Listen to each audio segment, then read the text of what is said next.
Roman remaja ira-iraan Lestari. Anggitanipun Fajrin Dwi Artika. Udakara 5 taun Lestari ora tau ketemu Irul sing biyen tau dadi pacare nalika isih kuliah ing Semarang. Sakwise lulus kuliah, Lestari ditinggal ngono wae.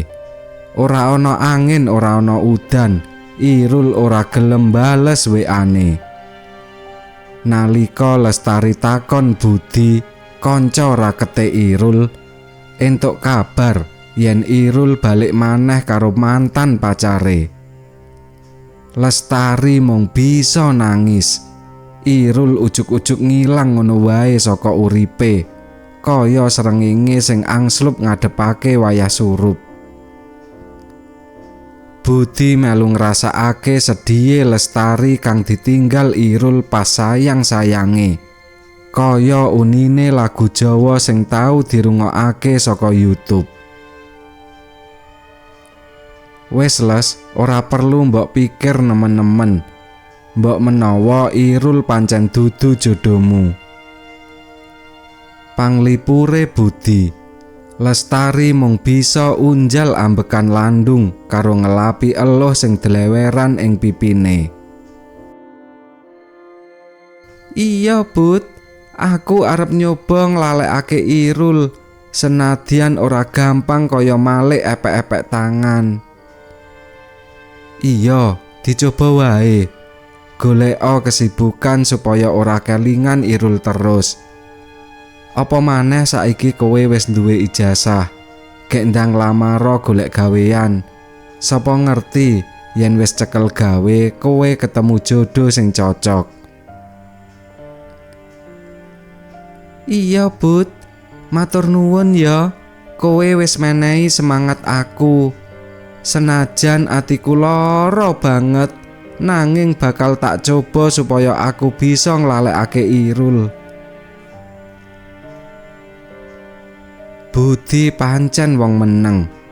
Dheweke ngerti kisah cinta antarane Irul lan Lestari wiwit ospek nganti lulus kuliah, banjur wisuda bareng. Budi mesakake Lestari, nanging kepiye maneh wong Irul malah balik karo pacare di SMA. Waktu 5 taun kepungkur pancen ora bisa dilalekake ngono wae dening Lestari. Dheweke kangelan ngipatake wewayangane Irul. Nanging nalika Lestari ketampa kerja dadi guru GTT, paling ora dheweke wis entuk hiburan mulang. Sithik-sithik bisa ngobati lara atine, senajan to durung bisa 100% oleh nglalekake Irul. Kaya padatan, dina Senin dadi dina kang kemrungsung mungguhe Lestari, merga kudu mangkat maneh tumuju kosane ing kutha. Lestari rodok gasik anggone mangkat, amarga dheweke duwe rancangan yen wis tekan sekolahan bakal nyiapake media sing arep dienggo mulang jam pertama. Lestari nyegat bis Trans Jateng. Bis mandek persis ing ngarep dheweke nyetop. Lestari banjur mlebu bis lan lungguh ana kursi rodok tengah. Madeg, Lestari kaget nalika dheweke madhep mengarep. Persis ing ngarepe ana wong lanang sing ya ndilalah padha adu mripat. Lestari ora bisa kumecap, lambene kaya kekunci. Dheweke ora pangling senadyan tetaunan ora ketemu. Ora krasa ana eluh sing netes ing pipine.